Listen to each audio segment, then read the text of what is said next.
आप आईएमए के प्रधान हैं। कल जिस प्रकार से रेवाड़ी के अंदर 4 मौतें हुई हैं, उसके बारे में आप क्या कहना चाहेंगे? क्या खामियां हैं, किस तरीके की बात हुई? देखिए, जैसे कि आप सब जानते हैं कि कोरोना में वैसे भी बहुत ज़्यादा मरीज़ गंभीर हो रहे हैं और बहुत ज़्यादा मौतें भी हो रही हैं। परंतु जैसे कि संसाधनों की सभी को पता है कि संसाधनों की बहुत ज़्यादा कमी है, और हरियाणा में भी ऑक्सीजन की कमी है और रेवाड़ी में भी ऑक्सीजन की बहुत ज़्यादा कमी है।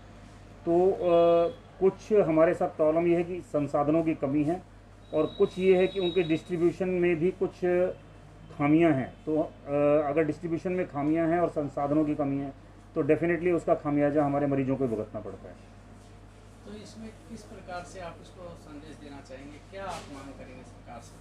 हम सरकार से ये मांग करेंगे कि इस देश में मुझे नहीं लगता कि कहीं ऑक्सीजन की कमी है, परंतु जो भी बॉटल नेक्स हैं, जहाँ भी अवरोध हैं उस ऑक्सीजन की सप्लाई में, चाहे वो सिलेंडर ना मिलने को लेकर के हैं, चाहे वो ट्रांसपोर्टेशन को लेकर के हैं, या चाहे अफसरशाही में कुछ इस तरह की चीज़ें हैं कि भाई वो चीज़ें जल्दी से इम्प्लीमेंट नहीं हो पा रही। तो मेरी सरकार से यही दरख्वास्त है कि हालांकि हमारा प्रशासन, रेवाड़ी का प्रशासन बहुत अच्छे से हमें सहयोग कर रहा है और हमारे को समय समय पर बुला के और हमारे साथ मीटिंग करके हमारी डिमांड भी ले रहा है, परंतु हमें ये पता चल रहा है कि शायद रेवाड़ी को ऑक्सीजन की जो सप्लाई है लगभग 3 से 4.5 मीट्रिक टन मिलेगी, जबकि हरियाणा रेवाड़ी की जो ऑक्सीजन की डिमांड है वो लगभग 7 से 8 मीट्रिक टन की कोविड के बढ़ते हुए केसेस को देख के है।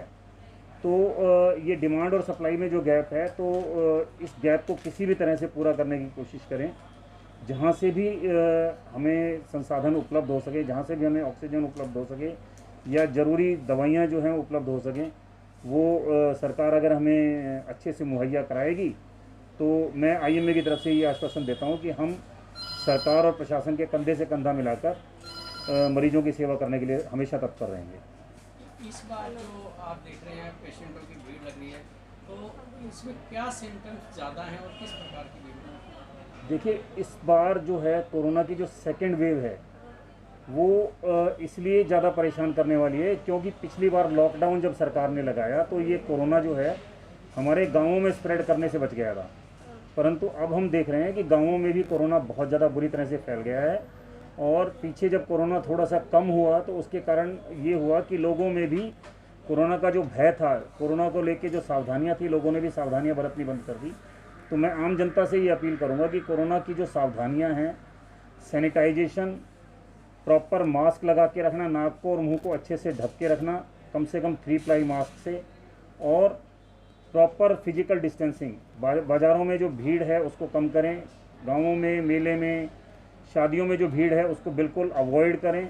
और अगर कोई भी ज़रूरी काम ना हो, जो ज़िंदगी से ज़्यादा ज़रूरी काम है, अगर वही काम हो तो ही घर से बाहर निकलें, अदरवाइज़ कोशिश ये करें कि घर से बाहर ना निकलें। और जो भी एलिजिबल लोग हैं, अब 1 मई से हमारी सरकार ने 18 साल से ऊपर के लोगों के लिए वैक्सीन मुहैया कराने का फैसला लिया है। तो मेरी जनता से यही अपील है कि वैक्सीनों के बारे में उन पर जो भी भ्रांति है, जो भी उनके मन में डर है, उसको बिल्कुल निकाल दें। ये वैक्सीन पूरी तरह से सेफ़ है, कारगर है, और चाहे ये दोबारा इन्फेक्शन से ना बचाएं, परंतु गंभीर होने से मरीज़ को बचाते हैं कोविड में, और डेथ को बिल्कुल 100% प्रिवेंट करते हैं। तो हमारा वैक्सीन को लेके मकसद भी यही है कि हमारे मरीज़ ज़्यादा गंभीर ना हो और उनकी डेथ ना हो। अगर मरीज़ गंभीर नहीं होंगे, डेथ नहीं होगी, तो डेफिनेटली अस्पतालों पे और संसाधनों पे जो है ना हमारा लोड कम हो जाएगा, और हम अपने उपलब्ध संसाधनों में या थोड़ा बहुत हम जिनको भी हम स्टेप अप कर सकते हैं उन संसाधनों से लोगों की सेवा करने में दोबारा से कारगर साबित होंगे।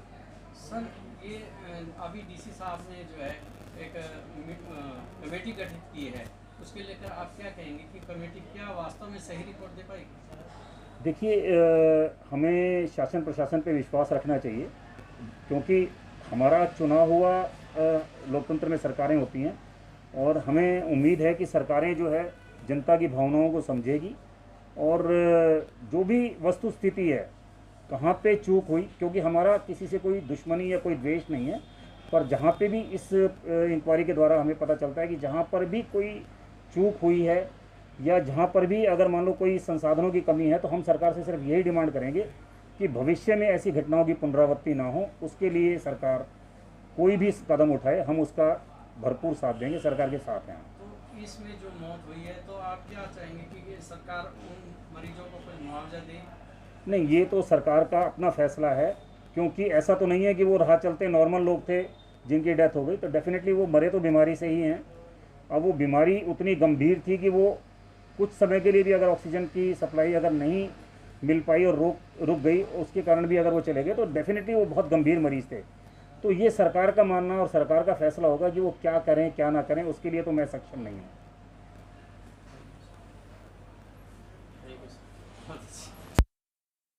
Thank you. ओके।